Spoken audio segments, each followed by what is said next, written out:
গম নাপায়। আজি মানে আপোনাৰ 19 তাৰিখৰ পৰা আৰম্ভ হৈছে ৱৰ্ল্ড চিকেল চেল ডে। এইটো এটা দিৱস পালন কৰিবলৈ লৈছে আমাৰ ভাৰত চৰকাৰে। কেৱল ভাৰততেই নহয়, আমাৰ গোটেই পৃথিৱীতে এইটো বেমাৰৰ হৈছে, নতুনকৈ হৈছে। মানে কৰোণাতকৈ ভয়ানক বুলি ক'ব পাৰি। এইটো বেমাৰ হ'লে কি হয়, মানুহৰ হাৰ্ট এটেক হয়, মানুহ ক্ষীণাই যায় আৰু কোনো কাম কৰিবলৈ মানে সমৰ্থ নাথাকে, মানে শক্তি কমি যায় মানুহৰ। আৰু এই বেমাৰটো কিয় হয়, কেনেকৈ হয়, সেই বিষয়ে কি কৰিবলৈ দিছে আমাৰ ভাৰত চৰকাৰে। ইয়াৰ বিষয়ে আমাক এৱাৰনেছ কৰিব দিছে, মানুহক সজাগ কৰিবলৈ দিছে, হয় নহয়? মানুহে গম পাব লাগিব কি কাৰণে এইবিলাক বেমাৰ হয়, আৰু সেই বিষয়ে আজি আমি ইয়াত আলোচনা কৰিম। এইটো হৈছে মানুহৰ এই বেমাৰটো মানুহৰ মানে গাত কোষবিলাক থাকে নহয়, ৰক্তকণিকা থাকে নহয়, এইবিলাকত হয়। কেনেকৈ হয়, এই কণিকাবিলাক কি হয়, শুকাই যায়। শুকাই গৈ পেলাই কি হয়, মানুহৰ ব্লাড চলাচল বন্ধ হৈ যায়, আৰু তাৰ ফলত মানুহৰ কি হয়, বিভিন্ন ধৰণৰ বেমাৰ হয়। হাৰ্ট এটেকটো মেইন, ইয়াৰ পৰা হাৰ্ট এটেক হোৱাৰ সম্ভাৱনা বেছি থাকে। গতিকে ইয়াত আমি কি কৰিব লাগিব, যদি কাৰোবাৰ তেনেকুৱা অসুবিধা থাকে, আমি লগে লগে ওচৰৰ স্বাস্থ্য কেন্দ্ৰত গৈ পেলাই ব্লাড টেষ্ট কৰিব লাগিব। তাৰ কাৰণে আমাৰ ইয়াত কৰি দিছে, ভাৰত চৰকাৰে সুবিধা দি দিছে, ক'ত ক'ত আপোনালোকে ব্লাড টেষ্ট কৰিব পাৰি, হয় নহয়? আপোনালোকে নিজৰ মানে স্বাস্থ্য কেন্দ্ৰত যাব লাগিব, যাৰ আছে। আৰু আমাৰ ইয়াত আছে স্বাস্থ্য কেন্দ্ৰ, আমাৰ কাৰোবাৰ কিবা প্ৰব্লেম হ'লে আমি ইয়াতে দিম। আৰু এই বেমাৰটো আমাৰ এতিয়া বৰ্তমান বিশেষকৈ নৰ্থ ইষ্টত বেছি হৈ আছে, উত্তৰ পূব ভাৰতত বেছি হৈ আছে। সেইকাৰণে আমাৰ ইয়াত আগতীয়াকৈ সজাগতা সভা পাতিবলৈ দিছে, মানুহক জানিবলৈ দিছে। আৰু এই বেমাৰটো আমাৰ কি হয়, ৰক্ত মানে যিবিলাক আছে, হিমোগ্ল'বিন যিবিলাক গাত আমাৰ চলাচল কৰি থাকে, হয় নহয়? অনবৰত কি কৰে, এজন মানে জীয়াই থকা মানুহৰ গাত ব্লাডটো ইয়াৰ পৰা একদম ভৰিলৈকে কি কৰে, চলাচল কৰি থাকে।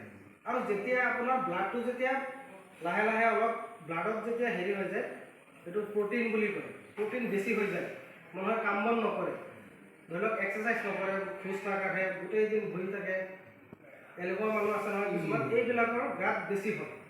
তেনেকুৱা মানুহৰ গাত বেছি হোৱাৰ সম্ভাৱনা থাকে, আৰু তেনেকুৱা আমি কৰিব নালাগে। আমি সদায় কি কৰিব লাগিব, এক্সাৰচাইজ কৰিব লাগিব, এইটো বেমাৰৰ পৰা বাচিব, হয় নহয়? কাম বন কৰিব লাগিব, খোজ কাঢ়িব লাগিব, তেতিয়াহ'লে ৰক্ত চলাচলটো হ'ব, আৰু ৰক্ত চলাচলটো ভালকৈ হ'লে এই বেমাৰটো নহয় তেতিয়া। আৰু যদিও কাৰোবাৰ হৈছে, তেওঁ কি হয়, এই বেমাৰটো বংশগতও হ'ব পাৰে। কাৰোবাৰ দেউতাকৰ আছে, তাৰ পৰা তেওঁ পুত্ৰ বা জীয়াৰী থাকিলে তাৰ গাত হয়, তেনেকৈও হ'ব পাৰে, বংশগত হিচাপেও হ'ব পাৰে। সেইটো হৈছে বেলেগ কথা, বংশগতটো বেলেগ। তাত ডক্টৰে আপোনাৰ এণ্টিবায়'টিক আৰু বেলেগ বেলেগ মেডিচিন আছে, ডক্টৰৰ লগত কনচাল্ট কৰিলে এইবিলাক মেডিচিন পোৱা যাব। কিন্তু আচলতে আমি ইয়াৰ পৰা কেনেকৈ হাত সাৰি থাকিম, তাৰ বিষয়ে আমি আলোচনা কৰিব লাগিব, হয় নহয়? আমি সদায় এটা ৰুটিন অনুসৰি আমি এক্সাৰচাইজ কৰিব লাগিব, ভাল খোৱা বোৱা খাব লাগিব, পুষ্টিকৰ খাদ্য খাব লাগিব, আৰু ইমান তেলজাতীয় বস্তু খালে এইবিলাক প্ৰব্লেম হোৱাৰ সম্ভাৱনা বেছি হয়, হয় নহয়? বেছি প্ৰ'টিন খালে কি হ'ব, এই ব্লাডবিলাক কি হ'ব, আপোনাৰ যিটো ৰক্তৰ পৰা তেললৈ পৰিৱৰ্তন হৈ যাব। যেতিয়া ব্লাডৰ ভিতৰত যেতিয়া হৈ যাব, তেল বেছি হৈ যাব, তেতিয়া এই চিকেল বস্তুটো হৈ যাব। চিকেল আপোনাৰ কেনেকুৱা বস্তু হয়, এইটো আপোনাৰ এইটো ৰছীৰ নিচিনা হৈ যায় মানুহৰ গাত। ইয়াত ফটো দিয়াই আছে, আপোনালোকে চাব পাৰিব। এইবিলাক ব্লাডটো কেনেকুৱা থাকে, এটোপাল পানীৰ নিচিনা, তেজটো এটোপাল পানীৰ নিচিনা থাকে, আৰু পানীটো যেতিয়া লাহে লাহে শুকাই কি হয়, এইটো ৰছীৰ নিচিনা হৈ যায়, এইবিলাক ব্লাডবিলাক চলাচল বন্ধ হৈ যায়। বন্ধ হৈ গ'লে মানুহৰ গাঁঠিৰ বিষ হ'ব, হাতৰ বিষ হ'ব, মূৰৰ বিষ হ'ব, যিকোনো জেগাত, শৰীৰৰ যিকোনো জেগাত বিষ হ'ব পাৰে। আৰু এই বিষটো হোৱাৰ পৰাই লাহে লাহে লাহে লাহে বেমাৰটো দিনে দিনে বৃদ্ধি হৈ থাকিব, হয় নহয়? বৃদ্ধি হৈ থাকিলে কি হ'ব, এদিনাখন এই মানুহজনৰ হাৰ্ট এটেক হোৱাৰ সম্ভাৱনা বেছি হৈ যায়, আৰু হাৰ্ট এটেক হৈও আছে বৰ্তমান। এইটো বেমাৰৰ কোনো বয়স নাই, একদম সৰু কণ ল'ৰা ছোৱালীৰ পৰা আৰম্ভ কৰি একদম বয়সস্থ মানুহলৈকে এইটো বেমাৰ হোৱাৰ সম্ভাৱনা থাকে, হয় নহয়?